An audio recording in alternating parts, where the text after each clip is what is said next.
Malakas ang hanging dala ng bagyong Marce sa Cagayan. Nagbagsakan ang mga paninda at nagliparan ang ilang plywood. Nasa frontline ng balitang yan, si Mon Gualvez.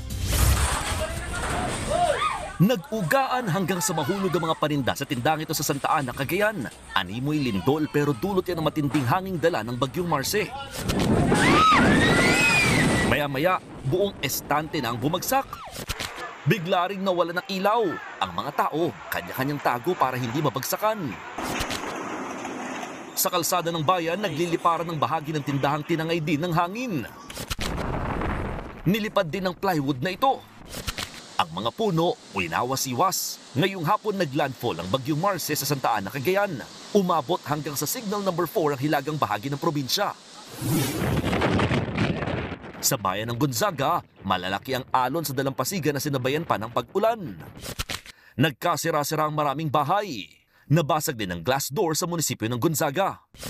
Simula pa kahapon, nagpatupad na ng preemptive evacuation ng ilang lugar sa Cagayan. Sa kabuuan, higit 6,000 pamilya na ang inilikas. Sa Batanes, naglalakihan din ang mga alon sa dagat. Halos wala ring makita sa kalsadang ito dahil sa ulan at hangin. Nagkansela na ng flights ang Basco Airport at mga palipara sa Tuguegarao, Isabela at Ilocos Region dahil sa sama ng panahon. Nagbabalita mula sa frontline, Mon Gualvez, News 5. Mga kapatid, Julius Babaw po. Iba na ang may alam at may pakialam sa panahon ngayon. Para sa frontline ng mga balita, mag-follow at mag-subscribe sa social media pages ng News 5.